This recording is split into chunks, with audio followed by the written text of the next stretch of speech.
Good morning students, मैं सलेश मीणा, प्रवक्ता GPC Karauli. तो पिछली क्लास में हम पढ़ रहे थे डीसी मशीन्स के बारे में और डीसी मशीन्स के हमने कंसेप्ट के बारे में समझ लिया था। तो थोड़े बहुत हमने कंसेप्ट देख लिए थे। उनमें देखा था हमने Fleming right hand rule, left hand rule, induced EMF और जो मैग्नेटिक हमारा जो मैग्नेटिक फ्लक्स लाइन्स है उनके बारे में, ठीक है, मैग्नेटिक मटेरियल्स के बारे में। तो आज हम जो दोबारा और कुछ कंसेप्ट के बारे में समझेंगे। तो इसमें हम रूल्स की बात कर रहे थे। तो रूल्स में हमने फ्लेमिंग के right hand rule, left hand rule के बारे में बात कर लिया था कि जो राइट हैंड रूल है वो जनरेटर्स के लिए यूज किया जाता है और जो लेफ्ट हैंड रूल है वो मोटर्स के लिए यूज किया जाता है। तो आज हम जो एक नया रूल पढ़ने वाले हैं वो है कर्ल फिंगर रूल।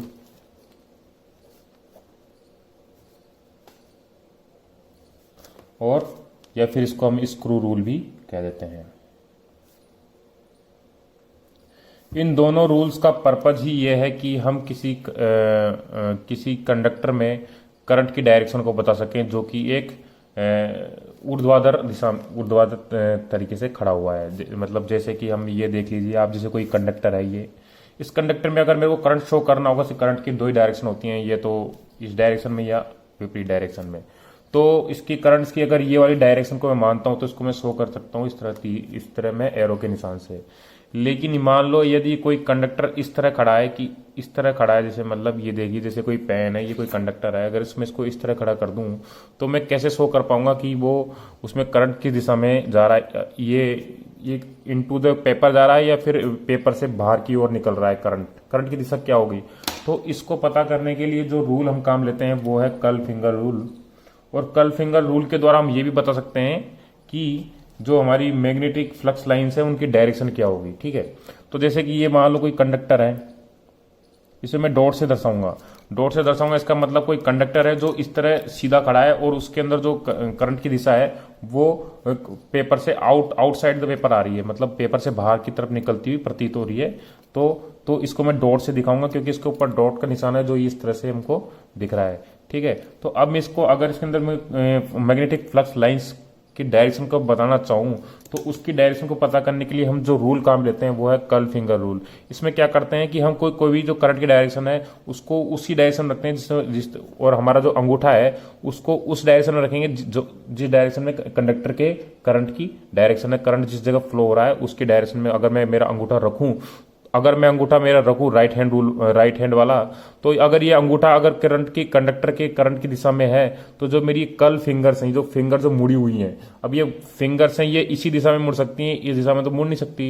इस दिशा में मुड़ेंगी तो ये टूट जाएंगी, इसलिए ये केवल इसी दिशा में मुड़ सकती हैं। और इस दिशा में जिस दिशा में ये मुड़ सकती हैं उसी डायरेक्शन में क्या होता है, हमारे मैग्नेटिक फ्लक्स लाइन्स की डायरेक्शन होती है जो किसी कंडक्टर में करंट के कारण उत्पन्न होती है।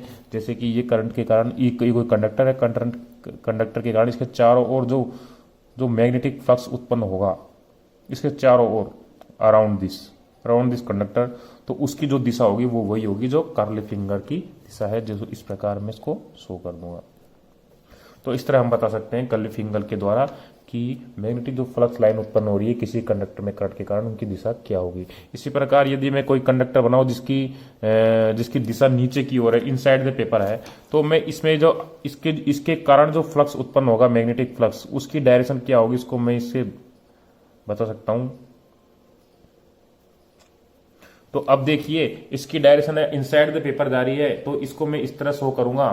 तो देखिए, तो ये जो मेरे जो कर्लिंग फिंगर है इनकी डायरेक्शन है क्लॉकवाइज डायरेक्शन में, ठीक है। तो क्लॉकवाइज डायरेक्शन में तो इसकी मैं क्लॉकवाइज इसको मैं एरो के निशान बना दूंगा। तो इस प्रकार मेरे पास मिलेगी जो फ्लक्स लाइंस हैं इनकी डायरेक्शन मिल जाती है। तो यह रूल इसी काम में आता है कि हम मैग्नेटिक फ्लक्स लाइंस की डायरेक्शन को पता कर सकें, ठीक है। तो अब इसी प्रकार एक स्क्रू रूल होता है। स्क्रू रूल भी इसी तरह काम करता है। अगर स्क्रू को इस तरह घुमाया जाए, अगर स्क्रू को आप इनसाइड द पेपर ले रहे हो, जैसे कि इसमें ले रहे हो आप इनसाइड द पेपर ले रहे हो, तो उसको इस तरह घुमाओ कि वो अंदर जाके एंटर हो जाए, ठीक है, वो कस जाए, ठीक है। जैसे हमारा स्क्रू कसता है ना, वो इसकी डायरेक्शन यही रहती है क्लॉकवाइज, तो उसी तरह कसता है अगर इनसाइड द पेपर हो। अगर आप आउटसाइड द पेपर नीचे से अगर किस स्क्रू को लगा रहे तो वो कब कसा आएगा, जब आप उसकी डायरेक्शन को क्या रखोगे, एंटी क्लॉकवाइज।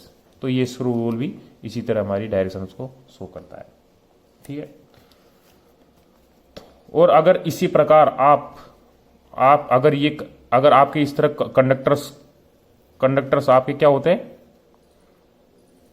अराउंड होते हैं, कंडक्टर्स की क्या करते हैं आप, रैपिंग करते हैं। तो इस कंडक्टर्स की जो रैपिंग आप करते हैं तो उसके द्वारा आप बता सकते हो कि इसकी मैग्नेटिक फ्लक्स की लेंथ क्या होगी, वो भी आप कर्लिंग फिंगर के द्वारा बता सकते हो। जैसे कि कोई ये कोर है और इस कोर को क्या है, आपने क्या कर दिया, इस पे रैपिंग कर दी। अब इसकी रैपिंग के कारण जो उत्पन्न मैग्नेटिक फ्लक्स है उसकी डायरेक्शन को भी आप बता सकते हो कि किस डायरेक्शन में इसकी मैग्नेटिक फ्लक्स आएगी। तो देखिए अब जैसे बताते हैं, जैसे कि ये मान लीजिए ये आपने क्या किया है, ये आपका रैपिंग की है, तो आपकी रैपिंग इसकी इस तरह ले रहे हो, नीचे से ऊपर की ओर ले रहे हो, तो इसको मैं डायरेक्शन जो ये मेरे अंगूठा है वो किसकी दिशा को दिखाएगा, इसकी मैग्नेटिक फ्लक्स लाइंस की दिशा को दर्शाएगा। तो ये जो एन है और ये एस है, और एन से हमारी क्या है, मैग्नेटिक फ्लक्स लाइंस आउटसाइड बाहर की तरफ निकलती है और एस के अंदर एंटर होती हैं।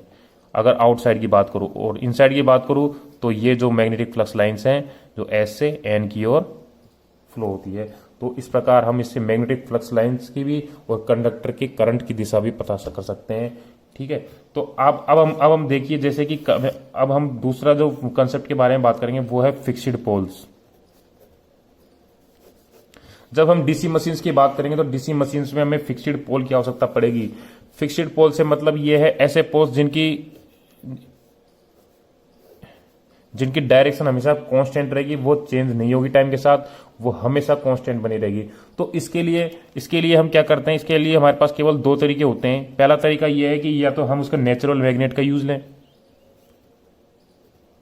नेचुरल मैग्नेट का यूज खाली रहता है, जबकि जनरली छोटी मोटरों में जब हम यूज लेते हैं उसके लिए हम कौन सी मैग्नेट लेते हैं, नेचुरल मैग्नेट का यूज लेते हैं टू इंड्यूस फ्लक्स पोल्स को हमको एस्टेब्लिश कराना है। तो उसके लिए हम क्या काम लेते हैं, नेचुरल मैग्नेट में एक तो एन पोल और एक एस पोल। तो हमारी जो मैग्नेटिक फ्लक्स लाइन है वो इस तरह निकलती हुई प्रतीत होगी एन से एस की ओर। ठीक है, लेकिन यदि आप इसका अगर दूसरा तरीका देखो, ये तो छोटी मोटर के लिए काम नहीं देता है, लेकिन आप बड़ी रेटिंग की जब मोटर्स की बात आती है तो हम इस तरह की मैग्नेट्स का यूज न करके हम ऐसी यूज करते हैं जिसमें बोलते हैं इलेक्ट्रोमैग्नेटिक पोल्स, या फिर इलेक्ट्रोमैग्नेटिक जो मेथड हम काम लेंगे उसे हम बोलते हैं इलेक्ट्रोमैग्नेटिक मेथड। क्योंकि इस तरीके में क्या किया जाता है, हम करंट होती है, करंट का यूज करके हम फिक्स्ड पोल बना सकते हैं। जैसे कि मान लीजिए कोई ये कोर है, इस कोर के ऊपर मैं क्या करूंगा, मैं इसकी रैपिंग करूंगा कंडक्टर की, और उस पर क्या करूंगा, करंट फ्लो करूंगा, करंट आई। तो इसके कारण, इस रैपिंग के कारण इसमें उत्पन्न जो फ्लक्स है एन और एस इस तरह बन जाएंगे। अब इसकी जो एन और एस की डायरेक्शन है, आप मैग्नेटिक फ्लक्स की डायरेक्शन किससे पता कर सकते हो, कर्लिंग फिंगर रूल से। तो ये एन बन जाएगा और ये एस बन जाएगा। कैसे बन जाएगा, जैसे कि मान लीजिए आपका ये कर्लिंग फिंगर है और ये अंगूठा किसको दिखा रहा है, मैग्नेटिक फ्लक्स लाइंस को दिखा रहा है। तो आप रैपिंग जिस डायरेक्शन में कर रहे हो उस डायरेक्शन में आप कर्लिंग फिंगर को घुमाओगे तो आपका अंगूठा है वो मैग्नेटिक फ्लक्स लाइंस की दिशा को दिखाएगा। तो यहाँ पे एन बन जाएगा और यहाँ पे एस बन जाएगा। इससे एन से एस की ओर क्या फ्लो होंगी, आपकी मैग्नेटिक फ्लक्स फ्लो होंगी। तो इसका एक फायदा ये जनरली बड़ी रेटिंग की मशीन्स होती हैं उनमें काम लिया जाता है। इसमें हम ये जो सप्लाई देते हैं वो डीसी सप्लाई होती है। हम डीसी सप्लाई के द्वारा बनाते हैं ताकि हमारी जो पोल्स की जो डायरेक्शन है वो समय के साथ चेंज नहीं हो। अल्टरनेटिंग करंट का यूज नहीं लेते क्योंकि अल्टरनेटिंग करंट की डायरेक्शन है वो चेंज होती है, और करंट की डायरेक्शन चेंज होगी तो हमारे पास पोल्स की डायरेक्शन भी चेंज हो सकती है। इसलिए हम डीसी करंट का यूज लेते हैं।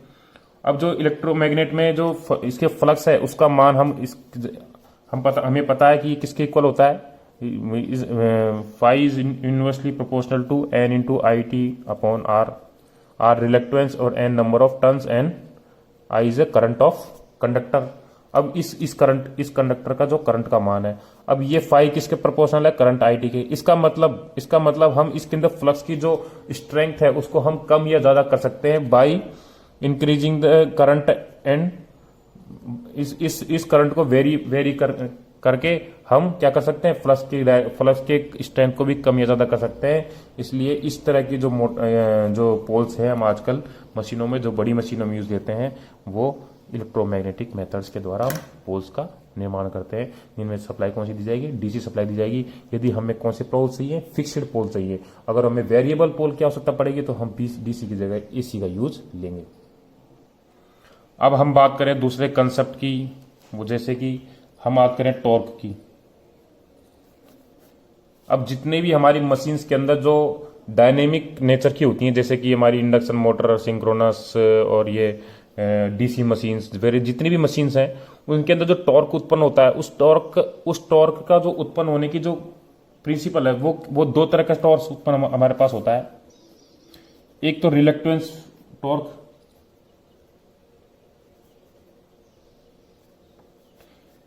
मोटर की रिलक्टेंस के कारण एक तो टॉर्क उत्पन्न होता है। दूसरा जो टॉर्क होता है वो होता है इलेक्ट्रोमैग्नेटिक टॉर्क। ये दो तरह के टॉर्क हमारे पास हमको मशीन्स में, जनरली डायनेमिक मशीन्स में मिलते हैं। जितने भी रोटेटिंग मशीनों में केवल ये दो तरह के टॉर्क ही हमारे पास मिलते हैं, जिनमें से मैक्सिमम टाइम जब हमको टॉर्क मिलता है वो इलेक्ट्रोमैग्नेटिक टाइप का टॉर्क ही मिलता है।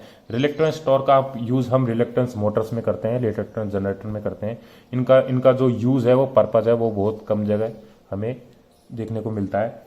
तो इसमें क्या होता है, रिलक्टेंस टॉर्क में जो किसी भी मोटर की रिलक्टेंस के कारण जो हमारे पास टॉर्क हमें मिलता है, उसे हम रिलक्टेंस टॉर्क बोलते हैं। ये देखिए, जिसे ये टॉर्क होता है, ये ओनली पॉसिबल होता है साइलेंट पोल मशीन में।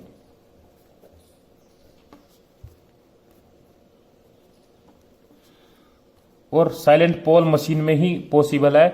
और ये सिलेंड्रिकल पोल मशीन में इस तरह का टॉर्क उत्पन्न करना पॉसिबल नहीं है। Not in cylindrical poles. Cylindrical pole machine में, सिलेंड्रिकल पोल मशीन में इसका उत्पन्न ये उत्पन्न नहीं किया जा सकता। ये केवल उत्पन्न होता है साइलेंट पोल मशीन में। जैसे कि कैसे उत्पन्न होता है हम देखेंगे। जैसे कि मान लीजिए कोई ये मशीन है, मशीन का ये हमारे पास योक है। इस योक में हमारे पास दो पोल्स हैं, एन और ये एस। मैग्नेटिक फ्लक्स की डायरेक्शन ये होगी हमारी, ठीक है। अब जैसे कि मैंने क्या कहा आपको, ये साइलेंट पोल मशीन में ही पॉसिबल है। तो जैसे कि मान लो कोई साइलेंट पोल मशीन है, तो वो इस तरह हमारे इसमें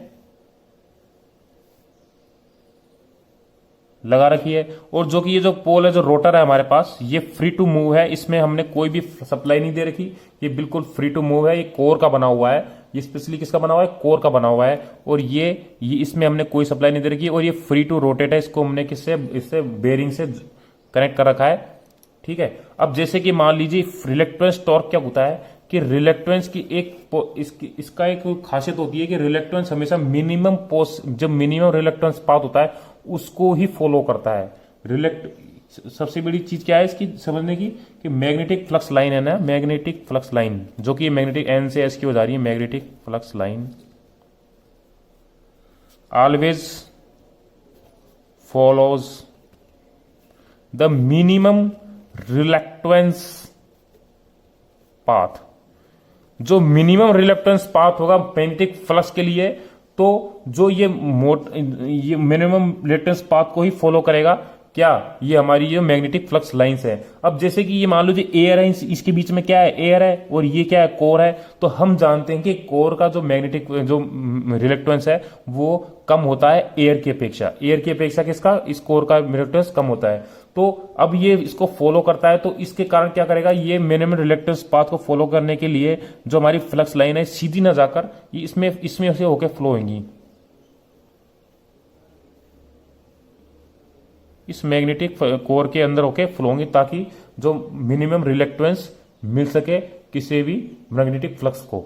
अब ठीक है, अब जैसे कि अब ये मिनिमम रिलक्टेंस पाथ को फॉलो करने की कोशिश करेंगी, तो ये इसको इधर रोटेट कराने की कोशिश करेंगे और ये इधर रोटेट होने की कोशिश करेगा। जब जैसे ये इधर रोटेट हो जाएंगे, तो अब उस कंडीशन में क्या होगा कि ये जो मैग्नेटिक फ्लक्स है उनके लिए जो रिलक्टेंस का पाथ है वो मिनिमम हो जाएगा। और इस तरह से हमारी मोटर के एक क्या टॉर्क उत्पन्न होगा। इस टॉर्क को हम बोलते हैं रिलक्टेंस टॉर्क, ठीक है। तो ये रिलक्टेंस टॉर्क के कारण ये उत्पन्न होती है, इसको बोलते हैं रिलक्टेंस टॉर्क। अब दूसरे प्रकार का टॉर्क होता है हमारे पास, जो इलेक्ट्रोमैग्नेटिक टॉर्क होता है। ये पॉसिबल होता है बोथ साइलेंट पोल और सिलिंड्रिकल पोल, दोनों टाइप की जो हमारी मशीन्स होती हैं उन दोनों में पॉसिबल है इस प्रकार के टॉर्क। ठीक है, ये टॉर्क कैसे उत्पन्न होगा, जैसे कि मान लीजिए ये देखते हैं, ये एक कोर, ये एक वो है हमारे पास पोल्स हैं, ये एन, ये एस पोल है। अब इसमें क्या होता है, जैसे कि कोई मान लीजिए ये हमारे पास क्या है, ये आयरन की रोड है। ठीक है, इस प्रकार के इलेक्ट्रोमैग्नेटिक टॉर्क उत्पन्न करने के लिए हमको क्या करना पड़ता है, हमको सप्लाई देनी पड़ती है एक अलग से, किसको, इस रोटर को। इस रोटर को सप्लाई देंगे तो इसके अंदर जो उत्पन्न होगा उसके फ्लक्स, उसको बोलेंगे एन और एस। इसके कारण मैग्नेटिक फ्लक्स उत्पन्न होगा और मैग्नेटिक पोल्स उत्पन्न होंगे, उसके एन और एस। और ये हमारे पास जो मैग्नेटिक पोल्स पहले से ही मौजूद हैं, फिक्स्ड पोल्स हैं। अब देखिए जैसे कि क्या है कि जैसे ही ये एन और एस हमारे पास उत्पन्न हो जाएंगे तो ये एन और एन क्या करेगा, एक दूसरे को प्रतिकर्षित करेंगे, एक दूसरे को रिपल करेंगे। तो इसके कारण ये हमारी जो रोड है वो इस जगह घूमने की कोशिश करेगी। अभी ये इसको जोड़ रखा है, उसको किससे हमने लगा रखा है, बियरिंग से जोड़ रखा है, तो ये फ्री टू मूव है। ठीक है, रोड। ठीक है, अब ये जो एन और एस है, इन दोनों में एक दूसरे को क्या होगा, आकर्षण होगा। तो एक दूसरे को क्या करेंगे, अट्रैक्ट करेंगे। तो ये रोड किधर घूमेगी, इधर। ये किस जगह घुमाएगा रोड को, इस साइड में। और ये एस और एस दूसरे को क्या करेंगे, रिपल करेंगे। और ये एक दूसरे को अट्रैक्शन करेंगे, क्योंकि विपरीत पोलों में हमेशा अट्रैक्शन होता है और सेम पोल्स में हमेशा क्या होता है, रिपल्जन होता है। ठीक है, तो इस प्रकार जो पोल्स के कारण, जो उत्पन्न पोल्स के कारण जो अट्रैक्शन हमारे पास मिल रहा है, उसे हम बोलते हैं इलेक्ट्रोमैग्नेटिक टॉर्क। ठीक है, अब किस लिए उत्पन्न हो रहा है, ये due to the interaction of